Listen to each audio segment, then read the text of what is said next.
First few months of dealing with Justin's death it's just unbearable. You begin to realize that you are truly going through the worst thing a human being can go through. My way of dealing with it was always pretending that I was okay. So what I would have to do is I would go somewhere where I was by myself, mostly the cemetery, and then just let my emotions out there. The first few weeks after Riley died was I would call the daze phase. It's the same as it was with the initial diagnosis. You're exhausted, you have no sleep, you're on adrenaline, you're in the robot mode. It's like I'm functioning, we had so many people left over in family, and I knew it was going to be hard once everybody was gone and you're all alone in the house. And I didn't have Riley anymore. So it was hard. We cried our eyes out. We just let the emotions pour, and I think that was very healthy for us. We knew it was coming, but you can't ever anticipate the end and what it's going to do. Getting used to living without your child is something that no one is prepared for. We don't know how to do it. After Taylor died was horrible. She was my only child.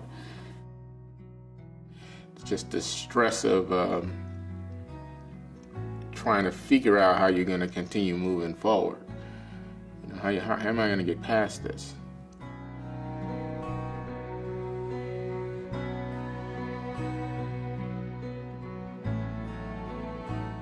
When he was 13, we threw a big party for him with all his friends because that was 5 years officially off of chemo when the medical world considers you clinically cured. So we thought cancer was behind us and life was good and normal. In the middle of Justin's 8th grade year, all 4 kids got the flu. And the baby got better, his fever went away, Joelle got better, Jessica got better, but Justin's lingered. His fever didn't go away and his lymph nodes started to swell, and we had his blood drawn, and it was discovered that his leukemia was back. 1 week before his year birthday, he had a seizure.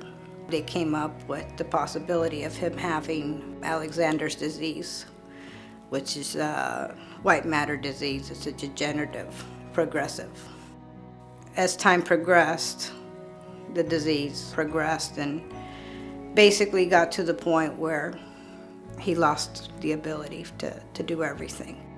And Robin hung up and he pulled me into the van after that and said Riley has leukemia.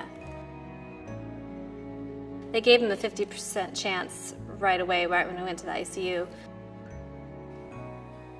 They figured it was lymphoma, but they wasn't sure which one, and eventually concluded that it was, I guess through trial and error, I think they concluded that it was non-Hodgkin's lymphoma. On April 3rd, 2011, I told her it's okay. I had a long talk with her. I said, it's okay, you don't need to suffer anymore. You can go see the light now. It's okay. So we were in a room, we were talking, and about 5 minutes after our conversation, she took her last breath, and then she died. His physician came and told us that Justin was developing a problem called adult respiratory distress syndrome, and fluid was filling his lungs, and that we really needed to prepare ourselves, that Justin was likely going to be intubated and he wasn't sure he was going to survive it. That day, he did pass, and we started the process of adjusting to life without him. When we got closer, that the disease had progressed quite a bit. I could feel in him where he was holding on. So I did at that point start talking to him and letting him know that it was okay for him to go. Almost felt like he was holding on for me. And so I needed to let him know that it was okay. In a way, it was a relief because he had been through a lot. And I knew the time had come for him to rest, but it was very difficult. There's an emptiness that a part of you is gone. We realized that medicine had done its job. It was time that we needed to withdraw the chemo, withdraw the treatments, and just make him comfortable. So we had to come to grips with that. The pain was very simple in the fact that you just missed him. You know, you want to make it real philosophical or whatever, but it just was, I miss him, and I'm not going to ever see him again. And the pain of that was tremendous. I know a lot of families don't make it past this point. But if there's some true love and commitment in there, then it'll show itself, because this is the time for it to show itself. You're so focused on saving your child that you coexist in the same realm of, this is what we do. We get up in the morning, who's taking Justin to City of Hope? Who's going to be there for the other kids? You know, who's picking up, who's dropping off? Who's going to, you know, change his dressing today? All that stuff. And so your focus is all about what needs to be done and taking care of the child. And then after he passed, all of that was gone. There's nothing to do. All the activity and purposefulness, all of that just disappears in a day, in a minute. All of a sudden you're just, who are we now? And now how do we deal with our grief?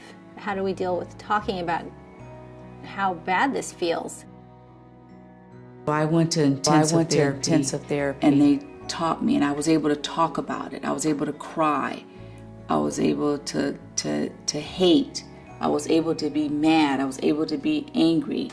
I was able to go through all the emotions and all the feelings that you need to go through when you're grieving. Dave and I grieved very differently. Dave was much more private about his grief. At the time, I didn't know how people would cope with the death of a child, and I realized with time that everybody did differently. My wife and I read some different books that helped us understand that. You know, I thought everybody just did the same way and it was painful and hurt, but I realized through reading books and through talking with friends and experiencing my own family and how we all dealt with it, that everybody dealt with it differently. And the nice thing is we seemed to be open for that, open to the fact that we all had our own ways of doing it. For my wife, it was attending a lot of grief groups and talking to a lot of people about it. For me, it was kind of burying myself in my work, keeping myself busy to not have to sit around and think about it a lot. I first started out with a group that was designed for all parent loss, so it wasn't necessarily young children passing or that kind of thing. It was just any parent who'd lost a child. And so I found myself in a group with parents of all ages, and the parents who had, what was the most remarkable discovery for me in that group was that the people who had lost a child who was 40 years old, the pain that the parents felt in their 60s, 70s, and 80s even was the same as the pain I felt. The communication with my wife was I think was good. We talked about how we were feeling, and we were open about how each, one of us grieved. We let each other do kind of our own thing, and I think that helped. We didn't try to get each other to grieve the way we thought that a person should grieve. We've always been very open about letting each other do what we need to do, and understood that that was important. I know for myself, even though your loved ones want to be there for you and help you, and you just kind of need a moment of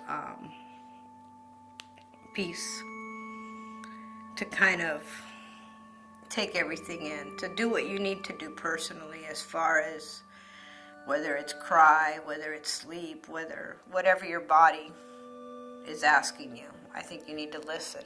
I found that after Riley passed, everybody was trying to take care of me so much that I was getting exhausted from this date, that date, this date, will you come, trying to protect me. But I'm like, okay.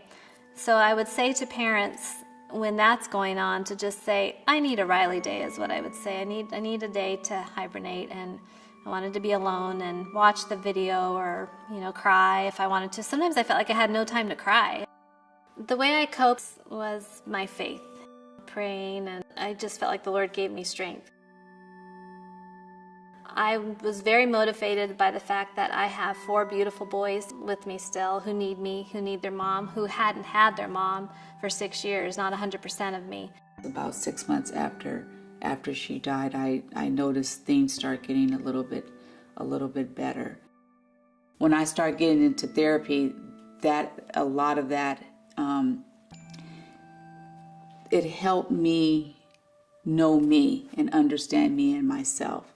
And so that's what helped me a lot. So once I start focusing on me and the relationship and the death and our marriage, and then the marriage started to work. It's like we can literally say we kind of like, in a way, renewed our vows, because our marriage is like so much better. It's so much better now. I'm happy, and I'm happy to have my husband, that he's here with me, that he's sharing this with me, and I didn't have to do it alone, and that it's a good feeling to work on yourself and get to this point that everything's going to work out, everything's going to be okay. I think my most difficult part was I don't have a purpose now. What do I do?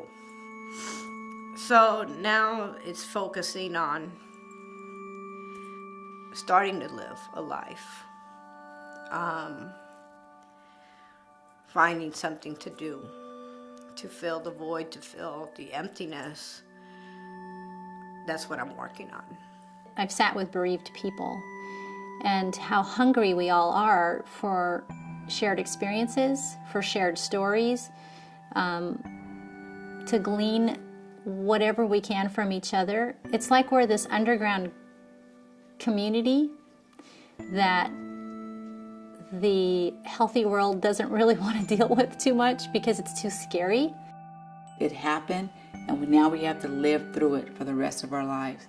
You're still going to have your heart's going to ache, but you just have to take one day, one moment at a time. Know what you need, try to find out what you need, and then be honest with others. This is the time to not be over polite. If you need a day alone, take it. There's not any wrong or right feelings, because we all deal with them differently.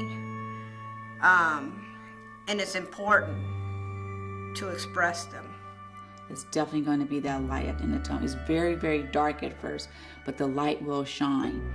And I would definitely recommend therapists to people, even if someone goes for like a couple of months, but just to have someone to talk to, have someone to get angry with, have someone to just discuss how you're feeling, how it hurts you, why me. Sharing what I knew was all part of the healing that I needed to go through. And when you get to that point in your loss that you can say, I had this experience that I think might help you in your loss. I'd like to talk with you about it. I'm open to hearing about your loss. That's when, I hate to use the word beauty, but that's when you do start to see the purpose in your life and in your loss, and that's where you become free from your grief. I do have a sense of liberation in being able to use words to say, this is how my grief was, this is how my life experience was, and now this is how it is.